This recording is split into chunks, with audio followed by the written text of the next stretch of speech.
Alright, welcome back guys. It is getting close to the beginning of the school year again, and we are going to have to start talking about something that's not always the most fun conversation to have. When you are working with a group of 700 students on one campus, it is a really scary thought to think about having an emergency where you have to be able to keep all of these students safe and all of these staff members safe, and just communicate what is happening with their parents, their guardians, the community members that are going to be rightfully concerned if their student is involved in an emergency. That could be a fire, that could be there is some intruder that escaped from a prison like we had happen last year where they were real close to our campus and we had to make sure our students stayed safe, so we had to go into a lockdown. It could be where we have a tornado. We live in an area where the tornadoes are really common. So any type of emergency where the safety, the whereabouts, the well-being of a student may be in question, we have to figure out how to communicate that with the parents, the guardians, and the community members. Keeping them involved is going to help keep them on our side as a school, to help them trust us as a school. So, and most importantly, it's going to keep our students safe. That is our main goal here, is keeping students safe so that they can learn what they need to learn to be successful adults. All right, so here are the types of things that we're going to talk about today. We're absolutely going to start with talking about the Crisis Go app. We are going to look at fire drills, intruder drills, tornadoes, school shooters, and of course, loss of power. Okay. All right, so Crisis Go. Everybody should have the Crisis Go app on your phone. If you don't, come see me after this presentation. I will help you get that downloaded on your phone. It is going to be a huge asset for any of our emergency drills. So please make sure that you have the Crisis Go app on your cell phone or some sort of personal device that you keep with you at all times. This is how we're going to use Crisis Go this year. Once an event is activated, we are going to use it during our drills. So even during a drill, even if it is not a real life emergency event, we are going to practice using this so that when there is a real life emergency event, we know what to do. We are going to practice as if this is a real thing, because if we do not take our practice seriously, then if the real event comes along, we're not going to know how to respond. It's impossible to plan for every single situation that we could think of, but the more we treat our drills like real life events, the better we will be prepared. So we will be utilizing Crisis Go through all of our drills this year.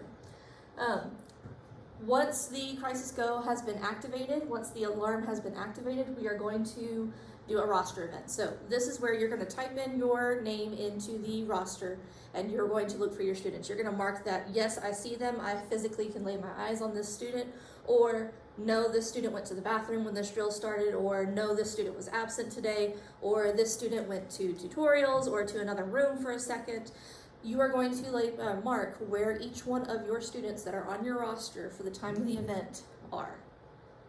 It doesn't matter if they are somewhere else, mark where they are. If you have no idea where they are, they were here earlier, but they walked out of your classroom for whatever reason, you notified a principal, or if Jimmy says that he saw Sally earlier, but she's not here, go ahead and mark her as, I don't know where she's at. That way we can verify with our special response team and our attendance office to verify, is this student on campus or are they not on campus, okay? What we can also do in Crisis Go is notify emergency services. So this is going to come into play when we get to talking about our campus shooter. There is a button. Please try to avoid hitting that button if there is not an active emergency on our campus, but we'll talk about that here in just a second, okay? So Crisis Go, we are going to use it. It's a very loud alarm whenever it does go off. Even if your phone is on Do Not Disturb, even if your phone is on silent, it will go off, it will notify you, it will sound the alarm, and it will give you instructions on what to do, what type of alarm has been activated, and what type of situation we are currently dealing with, okay? All right, so first things first, fire. We've all done fire drills before. We all kind of go through the motions. Again, it is very important that we don't just go through the motions. We are taking this as a serious event. So follow our evacuation protocol, find the nearest exit, lead your class out, make sure you close the door behind you. Make sure you grab your gray emergency folder. So when you grab your gray emergency folder, it's going to have your roster. So with pictures of your students is better. That way if you have a sub, they can identify the student with the picture. It will have your red and green okay or help sign that you need to keep with you, and it will have a copy of our emergency management plan. So if for any reason there is some reason why you are not on campus, or if you are not in your classroom, with say there's a sub in your room, your students know, hey, we grab that emergency folder, we give it to the sub, they know what to do. Also, on your sub notes and on your substitute binders, make sure that you are leaving them information about where the emergency information is at, so that they know what to do in the case of a fire. Yes, the common sense says we go out the nearest door, but what do they do with the students? How do they make sure everyone is safe? How do they make sure everyone is where they are supposed to be? So just keeping that in mind if you are not on campus, okay? Make sure, again, you have your gray emergency folder with you. Once we get the initial alarm set for the fire alarm going off, when we say, hey, this is an evacuation, there's a fire, this is a fire drill, whatever it may be, a roster event will pop up on Crisis Go. That's where, again, kind of like we talked about in the last little section, where we will have you check and make sure, yes, I see Jimmy, I see Sally, I see Susie, everybody's where they need to be, they are safe, or I have no idea where this kid is, help me find them, okay? Main thing, just look, listen, and be aware of your surroundings. Listen for instructions, pay attention. It's very important that we as the adults stay calm in these situations. We don't want to stress the kids out any more than they already may be if it is a real event, or even during drills. Drills can be scary, especially if you're working with younger kids. So, as the adults, stay calm, be aware, be focused, pay attention to what's going on around you. All right, next thing, intruder. So if there is an intruder, or if somebody who is not meant to be on this campus shows up on this campus and somehow gets in, make sure that you are paying attention to who was in this building. So if you are walking the halls during your conference period, or if you are going to the teacher's lounge and you see somebody who doesn't have a school badge, a school issued badge, or anything like that on, it's okay and expected for you to say, hey, how are you doing? Have you checked in with the office yet? Who are you here to see? Engage with that person so that you can, or so that they are aware that yes, people are paying attention, and yes, I know you're in this building. All visitors must go through the front office and check in. They have to provide a photo ID. They have to check in with the office and go through our visitor check program. So please make sure that if you do have somebody coming up here to help you with a presentation in class one day, or if you have a guest that's coming to your classroom, they cannot just come in through the door. You can't just let them in with your badge. You have to have them go through the front office, get checked in, so that they are documented that they are on this campus and this is the reason they are on this campus. Okay? If an intruder does get in, we are going to initiate lockdown protocol. Again, this will come through Crisis Go. If Crisis Go is not working for whatever reason, we have our ThrillShare app, our Rooms app, that we are going to be communicating through as well. So, last year we used Remind, this year we're moving to ThrillShare. So just make sure, again, you have that app downloaded. If all else fails, we will communicate via intercom or through text message. We have all of your numbers. We will get that information out to you.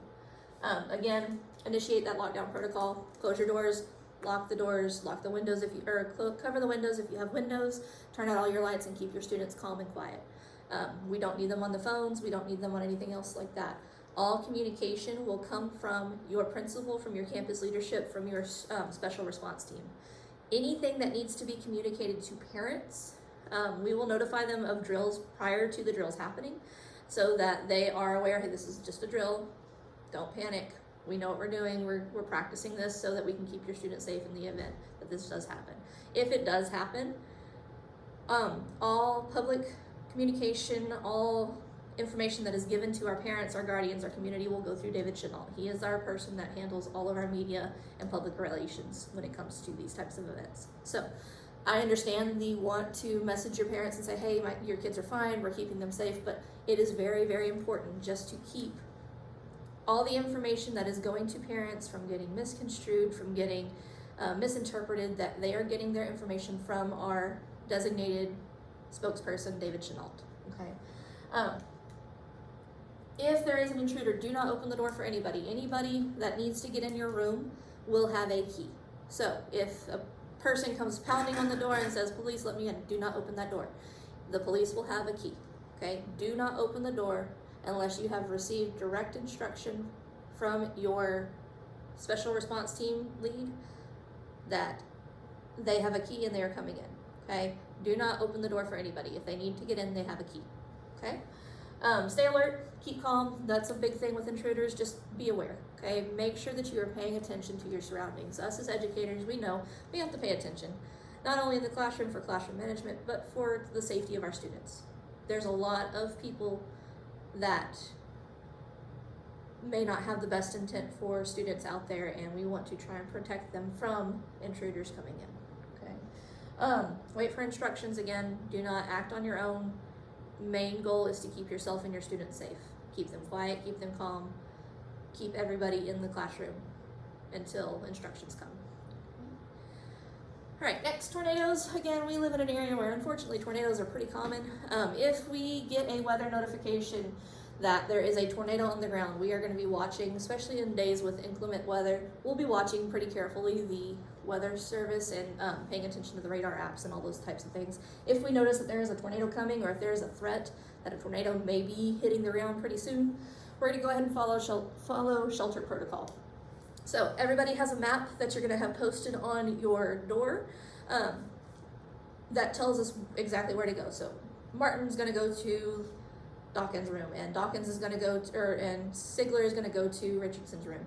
We're going to have a designated room for your class to go to. Now, if for whatever reason this event happens during, say, an unstructured time like lunch or athletics, if y'all are outside, you're going to get to an interior room with no windows or an interior hallway. All of the rooms have projectors. There are also several TVs located around campus. If there is a tornado, these will automatically pop on with what we are supposed to be doing, or if there's a reason why we need to shelter in place for any reason, or go to a secure space without windows. There will be instructions on this board. It doesn't matter if you have a presentation, if you have a movie, if you have music, whatever it is that you have going on the screen, it will automatically be overridden by the information needed to keep the student safe, okay? So again, follow the instructions that are projected on the TV. Complete your rosters in Crisis Go. That's going to happen every time we have a event in Crisis Go. There will be a roster event. We need to make sure we get that completed as quickly as we can so that we can locate all of our students that might be missing. Okay. All right, and this is the one that nobody likes to talk about. It's not a fun subject. It's not a easy subject to talk about, but it is something that we unfortunately have to talk about. If there is a shooter on campus, okay, there is a button in Crisis Go. It is a very large button in the middle of your app that says active shooter.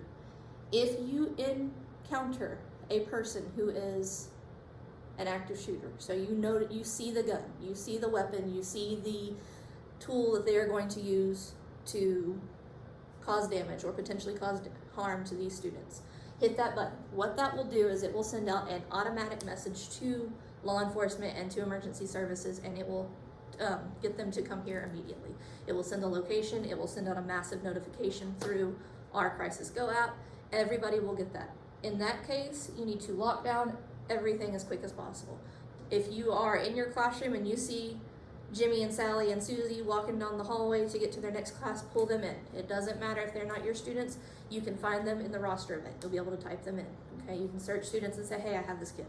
That way, whenever Jimmy, Sally, and Susie's teachers say, well, I don't know where they're at, we as administration and the special response team can look and say, hey, no, they're with this teacher, they're safe. Or we don't know where they're at, they could be hiding in a bathroom, a teacher's lounge, or anything like that, okay? If you are not the person who initiates the active shooter notification, it doesn't matter. If we think that, oh, somebody probably just accidentally hit it in their pocket, or if this is a drill, it doesn't matter. Treat it as if it is the real thing. Take all alerts that are sent to you through Crisis Go as real until told otherwise. Sometimes we have to rearrange drills based on the weather. Sometimes we just have too much going on in that day and we have to rearrange the drills. So sometimes drills don't always happen according to schedule. So that's why it's important that if you get a notification through Crisis Go, you pay attention to it. You think about it as real, even if it is not a scheduled drill, okay? Begin your lockdown protocol as soon as you get that. So as soon as you get that notification that there is some sort of shooter threat on campus, you start the whole thing. You lock the doors, cover the windows, turn out the lights, get everybody away, okay? Get everybody safe. Pull in as many kids as you can that you see in the hallway if it's during an unstructured time. Inform your kids on where to go and how to get there and what rooms will lock and what rooms are safe to go into, to get away from this. This is going to be the one where it is most tempting to contact parents and say, hey, we have your kids. Parents are going to be blowing up the students' phones, trying to get in touch with their student, in touch with their child. I understand. It's going to be tough, but it is extremely important that we, again, leave the communication with the public up to David Chenault. If he is, or if somebody besides him releases, oh my gosh, Mom, there's a shooter on our campus, and it's this person and this person and this person, we're going to have a situation where parents start showing up to the school. If that happens, that could potentially, one, block or impede law enforcement from getting here and helping. That could also create more panic. That could also create more conflict. It could create a whole world of issues where the focus of getting the students out safely and away from the shooter is hindered because parents are trying to get here to help their kids. They're not trying to hinder the investigation or hinder the route of the emergency services, but they're going to do what they can to get to their kids. So it is important that we as adults model a calm and collected mindset and a calm and collected front so that our students feel confident in our ability to protect them from the threat that they are facing. Okay. Again, stay calm, be aware. Do not open the door for anybody. Anybody that needs to get into your room will have a key. Even if you hear a key in your door, do not let your students start rushing over there. You don't rush over there. Wait until you put eyes on the person that is coming through that door and make sure that they are not a threat before you start getting anywhere close to them, okay? Let them come through the door. Do not open the door yourself. Do not meet them at the door, okay? Again, our main goal is to make sure that our students are safe. Our main goal is to make sure that our parents, our guardians, our staff members, everybody involved, all stakeholders involved, understand that we have what is best in mind for their student, and that as soon as we have concrete and accurate information, David Chenault will be communicating that to everybody involved, okay? Again, it's going to be tempting to let parents know, hey, your kids are safe, but just let it go through the proper channels to avoid chaos, to avoid unnecessary confusion, unnecessary worry, okay? All right, so power outage, just again, remain calm. We're going to stay in a hold. It won't be a big, oh my gosh, we have to evacuate unless there's a gas leak or something along those lines, but find a flashlight, wait for instructions via cell phone. Again, we'll text you, we'll use our Thrill Share Rooms app, we'll use Crisis Go. We will communicate with you in some way, shape, or form on what to do and how long to stay within your area. If the power stays out for too long, we'll arrange rides for the students, we'll get the buses going, we'll contact parents, we'll get everybody where they need to go, okay? But again, just be safe, find your flashlights, and don't let them go crazy, okay? All right, drills are important, so I've harped on this throughout the entire presentation. All drills need to be treated as if they are the real event. If you do not take the practice seriously, you cannot be fully prepared for the real event. Plan, practice, and prepare, okay? Be prepared for anything. It is impossible to plan for every single tiny situation that could happen during an emergency. But if we treat the drills as if they are the real things, we are going to be better prepared for what might happen. So again, I know this is a very heavy subject. I know there is a lot of scary things that are happening, but please make sure that you are communicating with your students what areas are safe and where to go if there is an emergency that happens. Communicate that with your parents. Say, hey, I talked to your students today about if there is a emergency during lunchtime, this is where they go, or this is how they get away, or this is who they go talk to, or whatever it may be, okay? Just communicate, be open. If you have any questions, concerns, comments, anything like that, please feel free to reach out to me. I'm always here to answer questions, all right? Thank you so much for your attention today. I appreciate it.